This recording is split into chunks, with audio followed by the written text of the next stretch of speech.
আসসালামু আলাইকুম। আশা করি রমজানগুলো সবার অনেক বেশি ভালো কাটছে। আপনাদের জন্য সাবুদানা দিয়ে আর ফলের মিশ্রণে খুব সুন্দর একটা ডেজার্ট বানিয়েছিলাম, সেটাই আপনাদের মাঝে শেয়ার করব। এখানে আমি 4 রকম ফল নিয়েছি: খেজুর, আঙ্গুর, কলা, আপেল। আপনারা আপনাদের পছন্দ মতো নিতে পারেন। আর হাফ কাপ পরিমাণ সাবুদানা নিয়েছি। আর এবার চুলায় একটা পাত্র বসিয়ে 1 লিটারের মতো পানি দিয়ে, এখানে পানিটা ফুটতে শুরু করলে সাবুদানাটা দিয়ে 3 থেকে 5 মিনিটের মতো একটু জাল করে নিয়েছি। আর পাশে আমি এক এক করে ফলগুলোকে কেটে নিচ্ছি। এটা যার যার পছন্দ অনুযায়ী কাটতে পারেন।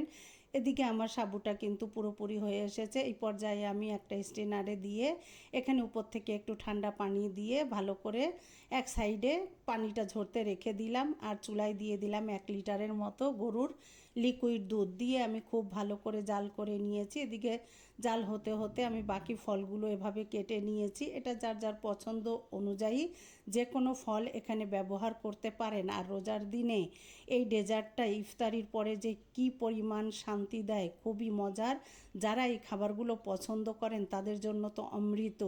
আর এভাবে স্বাস্থ্যসম্মতভাবে বানালে তো কথাই নেই। এ পর্যায়ে আমি ফলগুলো সব এভাবে ছোট ছোট টুকরো করে কেটে একপাশে রেখে দিলাম। আর একদম মিডিয়াম হিটে আমি দুধটাকে একটু জাল করে অর্ধেক পরিমাণ ঘন করে নিয়েছি।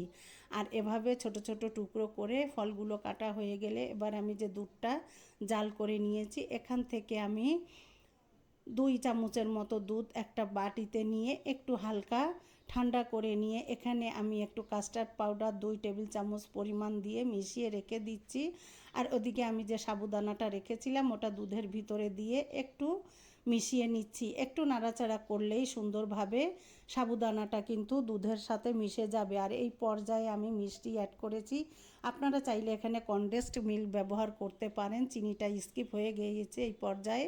এবার অল্প অল্প কাস্টার্ড পাউডার দিয়ে আমি মিডিয়াম হিটে জাল করে মিশিয়ে নিয়েছি। দেখতেই পাচ্ছেন কতটা সুন্দর হয়েছে। এই পর্যায়ে আমি নামিয়ে একটু ঠান্ডা করে এবার আপনাদের পরিবেশন করে দেখিয়ে দিচ্ছি। আর এই পর্যায়ে আমি সাবুদানাটাকে একটা বাটিতে নিয়ে আমি যে ফলগুলো কেটে নিয়েছি একে একে এখানে দিয়ে মিশিয়ে দিয়ে আমি এখানে ফ্রিজে ঠান্ডা হতে রেখে দিব। আর ইফতারির পরে এই ঠান্ডা ঠান্ডা ডেজার্টটা পরিবেশন করলে কি যে মজার হয়, দেখতে যেমন লোভনীয়, খেতেও কিন্তু অনেক বেশি মজার। সারাদিন রোজা রাখার পরে এই খাবারগুলো কিন্তু অনেক বেশি মজার। আর সাবুদানা ফল দিয়ে এভাবে ঝটপট তৈরি করে নেওয়া যায়। এবার আমি সমস্ত ফলগুলো দিয়ে সমস্ত উপকরণ দিয়ে মিশিয়ে নিয়ে ফ্রিজের নর্মাল চেম্বারে রেখে দিয়েছিলাম প্রায় 1 ঘন্টার জন্য। আর ইফতারির পরে পরিবেশন করেছিলাম। দেখতে যে কতটা সুন্দর আর খেতে আলহামদুলিল্লাহ অনেক বেশি মজার হয়েছিল। আর কিছুটা ফল দিয়ে আমি উপর থেকে একটু ডেকোরেশন করে দেখিয়ে দিলাম। আর এই পর্যায়ে কিন্তু আমি যখন ভয়েস ওভার দিচ্ছি আমার কিন্তু আবার খেতে মন চাচ্ছে, এতটাই মজার। আর যারা খেতে পছন্দ করেন তাদের জন্য তো অসাধারণ। এভাবে ঠান্ডা ঠান্ডা সাবুদানার ডেজার্ট যারা পছন্দ করেন তাদের জন্য মজার একটা রেসিপি। কেমন হলো আপনারা এভাবে বানিয়ে খেয়ে দেখবেন আর কমেন্টের মাধ্যমে জানাবেন। আর সবাই সবার জন্য দোয়া করবেন। সবাই থাকবেন অনেক বেশি ভালো। আসসালামু আলাইকুম।